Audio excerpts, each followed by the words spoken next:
নমস্কাৰ বন্ধুসকল welcome to my YouTube channel Assam career update আজি পুনৰ আপোনালোকৰ বাবে বহুত ভাল খবৰ আহি গ'ল পুনৰ আপোনালোকৰ তিনটাকৈ বিভাগত নতুনকৈ চাকৰি মুকলি কৰি দিলে ইয়াৰ আপোনালোকৰ গ্ৰেড 3 আৰু গ্ৰেড 4 লেভেলৰ চাকৰি দেখিবলৈ পাব প্ৰতিটো বিভাগতে তিনটাকৈ বিভাগ আছে সো আপোনালোকে প্ৰতিটো বিভাগ ভিডিওটো শেষলৈকে চাব অকনো স্কিপ নকৰিব আৰু ইয়াত কোনো পদৰ ক্ষেত্ৰত এক্সামো নহয় সুবৰ্ণ সুযোগ আছে নেহেৰুৱাব যদি ভিডিওটো ভাল পায় ভিডিও লাইক কৰিব লগতে চেনেলটো সাবস্ক্ৰাইব কৰি দিব আৰু ভিডিওটো যিমান পাৰে বন্ধুৰ মাজত শ্বেয়াৰ কৰি দিয়ক যাতে সকলো বন্ধুৱে ডেইলি জবৰ আপডেটসমূহ পাই থাকে আৰু ইয়াত আপোনালোকক কৈছো কোনো পৰীক্ষাৰ কোনো এক্সাম নহয় 8 pass 10 pass 12 pass degree pass সকলোবে আপোনালোকে ভ্যাকেন্সি খিনি দেখিবলৈ পাব সো যদি আপোনালোকে ইন্টাৰেস্টেড হয় এই ভ্যাকেন্সি কিটা ক্ষেত্ৰত আপোনালোকে আবেদনসমূহ কৰি ল'ব পাৰে আজি যেটো প্ৰথমটো বিভাগৰ ভ্যাকেন্সি মুকলি কৰিছে এটো মুকলি কৰিছে আপোনালোকৰ জিলা সত্ৰ ন্যায়াধীশ কাৰ্যালয় শিৱসাগৰ ফলটো প্ৰথমটো বিভাগ হয় আৰু দুটা বিভাগৰ ভ্যাকেন্সি কথা ডিসকাস কৰাব গ্ৰেড 3 গ্ৰেড 4 লেভেলৰ ভ্যাকেন্সি আছে সো আপোনালোকে ভিডিওটো শেষলৈকে চাব পাৰে জিলা সত্ৰ ন্যায়াধীশ কাৰ্যালয় শিৱসাগৰৰ পৰা এই ভ্যাকেন্সি কিটা মুকলি কৰিছে প্ৰথমটো বিভাগত ইয়াত আপোনালোকৰ চকীদাৰৰ ভ্যাকেন্সি আপোনালোকে দেখিবলৈ পাব যেটো প্ৰেবেন হয় প্ৰেবেনটো আপোনালোকৰ 12000 পৰা 52000 টকা পৰ্যন্ত দেখিবলৈ পাব লগতে গ্ৰেড পে পাব 3900 টকা কেটেগৰী আছে আনৰিজাৰ্ভ কেটেগৰী মানে সকলো ক্যান্ডিডেট আবেদন কৰিব পাব এসসি এসটিও পাৰিব ওবিসিও পাৰিব জেনেৰেলও পাৰিব পিডব্লিউ আবেদন সমূহ কৰি ল'ব পাৰিব আৰু আবেদনৰ সময়সীমা দিছে 10 দিন মানে মিনিমাম আপোনালোকে ধৰি লওক ডিসেম্বৰ মাহৰ 10 তাৰিখৰ আগত আপোনালোকে আবেদন সমূহ কৰি ল'ব লাগিব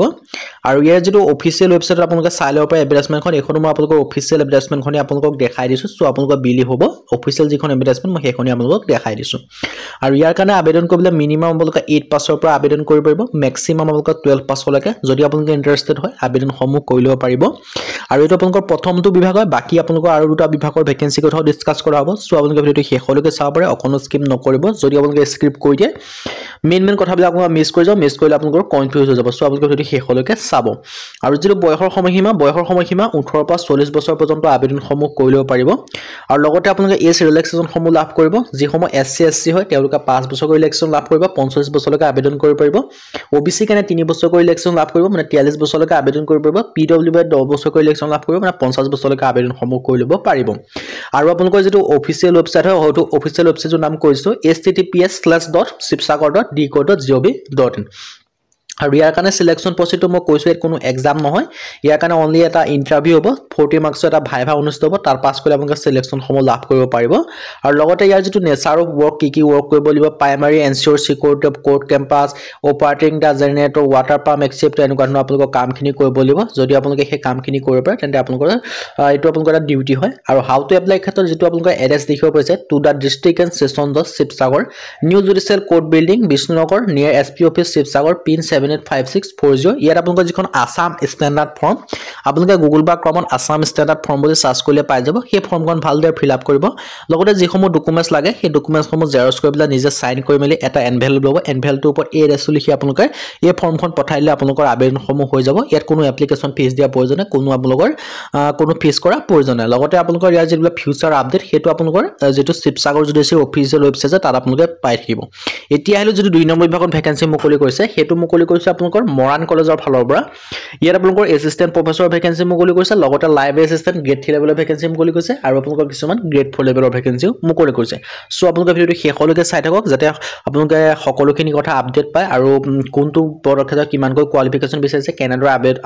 এপ্লাই সমূহ কৰিব লাগিব এই কথা মই আপোনালোকক জনাই আছো সো আপোনালোকে ভিডিওটো শেষলৈকে চাই থাকিব পাৰে কোনো স্কিপ নকৰিব মৰাণ কলেজৰ ফালৰ পৰা ভ্যাকেন্সি খিনি মুকলি কৰিছে যদি আপোনালোকে মৰাণ কলেজত চাকৰি কৰিব বিচাৰে গ্ৰেড 3 আৰু গ্ৰেড 4 লেভেলৰ তেন্তে আপোনালোকৰ এটা সুবৰ্ণ সুযোগ আহিছে এই সুযোগটো আপোনালোকে মিছ নকৰিব মৰাণ কলেজৰ ফালৰ পৰা ভ্যাকেন্সি খিনি মুকলি কৰিছে 7টা এসিস্টেন্ট প্ৰফেসৰ লাইব্ৰেৰী এসিস্টেন্ট আৰু গ্ৰেড 4 লেভেলৰ ভ্যাকেন্সি মুকলি কৰিছে আৰু যিখিনি এসিস্টেন্ট প্ৰফেসৰ ভ্যাকেন্সি মুকলি কৰিছে সেইখিনি কথা ডিসকাস নকৰ সেইখিনি আপোনালোকে নিজে চাই ল'ব কাৰণ তাৰ কাৰণে কোৱালিফিকেশন সমূহ বেলেগ হয় যিখলে এসিস্টেন্ট প্ৰফেসৰ আবেদন কৰিব বিচাৰে তেওঁলোকে জানে এসিস্টেন্ট প্ৰফেসৰ কোৱালিফিকেশন বা কি বিচাৰে ৰিক্ৰুটমেন্টটো বাকি যেটো গ্ৰেড 3 লেভেলৰ ভ্যাকেন্সি মুকলি কৰিছে মই তাৰ ক্ষেত্ৰত জনাই দিছো লাইব্ৰেৰী এসিস্টেন্টৰ কাৰণে ভ্যাকেন্সি মুকলি কৰিছে ইয়াৰ কাৰণে যদি আপোনালোকে গ্ৰেজুৱেচন কৰি থৈছে আৰ্টছ সায়েন্স কমাৰ্চ ষ্ট্ৰীমৰ হ'ব পাৰে যদি আপোনালোকে আৰ্টছ ষ্ট্ৰীমৰ হয় তেতিয়াও আবেদন কৰিব পাৰিব সায়েন্স ষ্ট্ৰীমৰ হ'লে তেতিয়াও আবেদন কৰিব পাৰিব যদি আপোনালোকে কমাৰ্চ ষ্ট্ৰীমৰ হয় তেতিয়াও আবেদনসমূহ কৰিব পাৰিব লাইব্ৰেৰী এসিস্টেন্টৰ কাৰণে তাক মাত্ৰ আপোনালোকে গ্ৰেজুৱেশ্যন পাছ কৰিব লাগিব সিম্পল গ্ৰেজুৱেশ্যন হ'লেও তেতিয়াও আবেদনসমূহ কৰি ল'ব পাৰিব আৰু যেটো গ্ৰেড 4 ভেকেন্সি হয় তাৰ কাৰণে আপোনালোকৰ মিনিমাম আপোনালোকে 8 পাছ কৰি ল'ল মেক্সিমামৰ কথাটো উল্লেখ কৰা মানে 8 পাছ 10 পাছ 12 পাছলৈকে আপোনালোকে আবেদনসমূহ কৰি ল'ব পাৰিব কোনো কথা নাই ইয়াত কিয়নো মেক্সিমাম কোৱালিফিকেশ্যন কথাটো উল্লেখ কৰি দিয়া নাই সো আপোনালোকে ইন্টাৰেষ্টেড হ'লে ভেকেন্সি কিটাৰ কাৰণে আবেদনসমূহ কৰি ল'ব পাৰে আৰু আদাৰ ক্ৰাইটেৰিয়াসমূহ দিয়া আছে এজ লিমিট 18 পৰা 38 বছৰ লগতে আপোনালোকে এজ ৰিলেক্সেশ্যনসমূহ লাভ কৰিব এছচি এছটি কাৰণে 5 বছৰ কৰি ওবিচি কাৰণে 3 বছৰ পিডব্লিউডি কাৰণে আপোনালোকে 10 বছৰ কৰি এজ ৰিলেক্সেশ্যনসমূহ লাভ কৰিব আৰু যিসমূহ এজ ৰিলেক্সেশ্যন হয় সেইবোৰ আপোনালোকৰ এজ লিমিটৰ লগত প্লাস কৰি ল'ব তাৰ ভিতৰত যদি আপোনালোকৰ এজটো আছে তেতিয়া আপোনালোকে আবেদনসমূহ কৰি ল'ব পাৰিব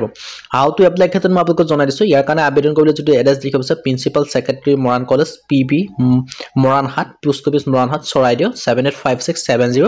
এই এড্ৰেছটো আপোনালোকৰ এপ্লিকেশ্যন ফৰ্মখন আপোনালোকে সেন্ড কৰি দিলে হৈ গ'ল যদি আপোনালোকৰ এপ্লিকেশ্যন ফৰ্মখন আসাম ষ্টেটত ফৰ্ম বুলি গুগল বা ক্ৰমত মাৰিলে পাই যাব সেই ফৰ্মখন আপোনালোকে ডাউনলোড কৰি ভালদৰে ফিল আপ কৰি মেলি সেই এড্ৰেছটো আপোনালোকে সেন্ড কৰি দিয়ে তেতিয়া আপোনালোকৰ আবেদনসমূহ হৈ যাব যদি ভিডিওটো ভাল পালে ভিডিও লাইক কৰিব পাৰে লগতে চেনেলটো সাবস্ক্ৰাইব কৰি দিব পাৰে এনেকুৱা ভিডিওসমূহ প্ৰতিদিনে পাই থাকিব আজিলৈকে পুনৰ ভিডিওত লগ